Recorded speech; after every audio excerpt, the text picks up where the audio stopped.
to this next video on arrays in Julia, and this is part 1 because in arrays we can cover quite a bit. I decided to split it up in a couple of subsections. So let's get started. How do we make arrays? So we can define arrays in this syntax here, where we simply name this an array. This is the type, and if we don't really want to initialize them with any value, we can use this keyword undef here, and what it will do is it will give us 5 of these elements and just initialize to some value. We can also choose any dimensionality of the array. So here this would be a 3 by 3 by 3 array, and that is initialized here. So again, no particular values, just some that are integers. And here this is how a 3 by 3 by 3 array would be displayed. Another way to initialize arrays in Julia is to very similar to how it is in Python, calling zeros.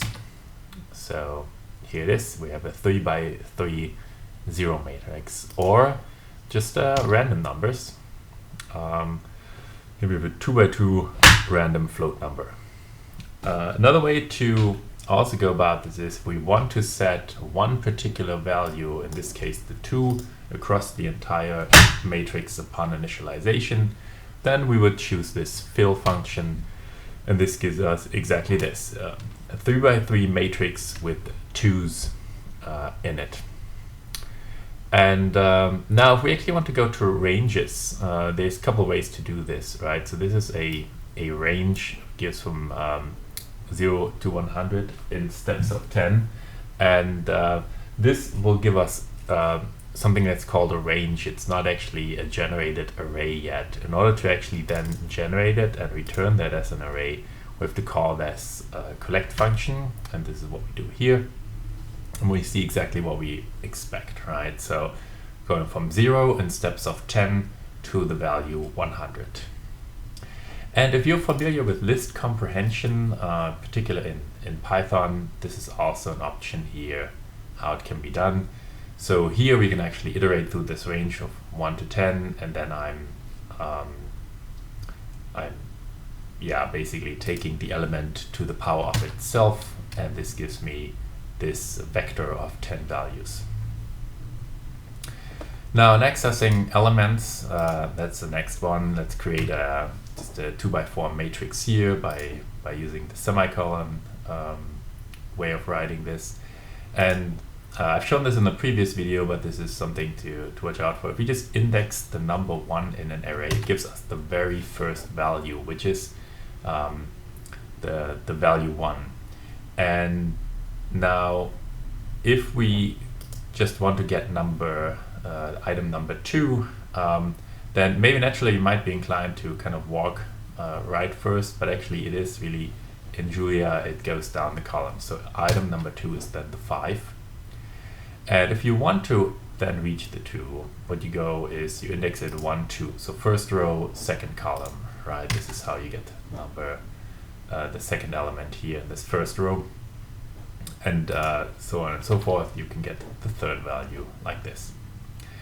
If you wanted to slice this array, then it's simply like you've previously thought about it, right? So let's take the third column, and every row of it, that gives us 3, 7, right? This column here.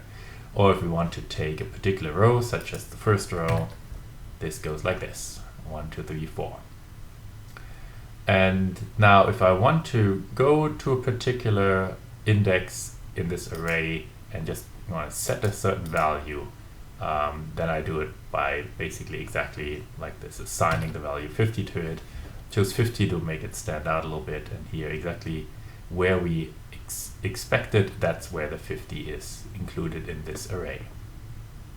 Now also a little bit on operations. So let's have a look at this matrix again. If I run this times 2, it will just double each value, so it's all element-wise multiplications. And if I wanted to multiply the matrix with itself, so not a typical matrix multiplication, but an element-wise multiplication of two matrices of the same shape, I'll use this dot before the actual operation, right? And so this gives me a 1 times 1, 2 times 2, 3 times 3, and this is how these numbers come to existence.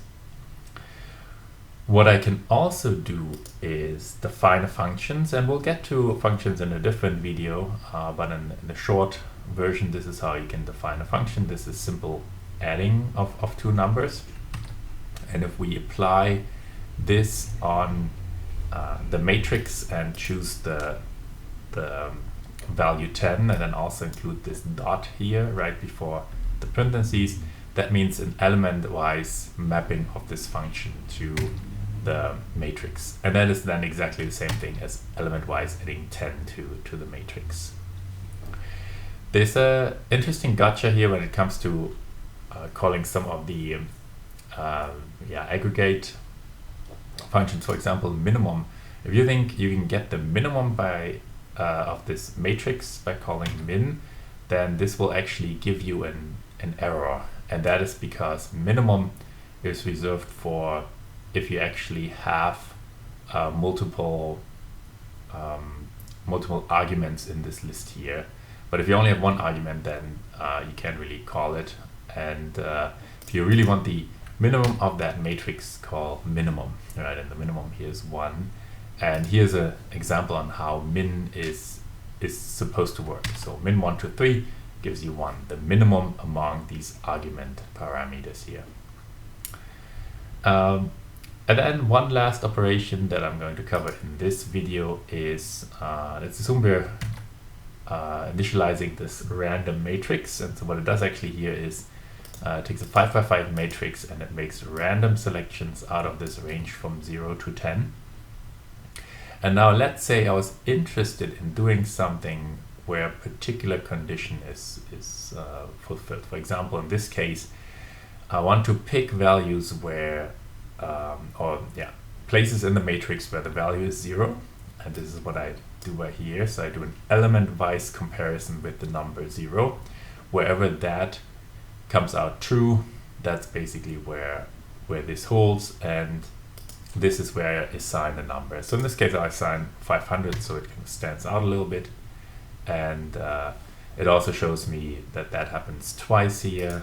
And if I then show the matrix, I see that the zeros have been replaced with these larger values, 500.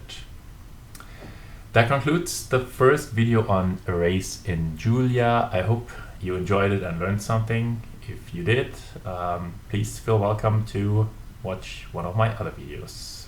Thank you.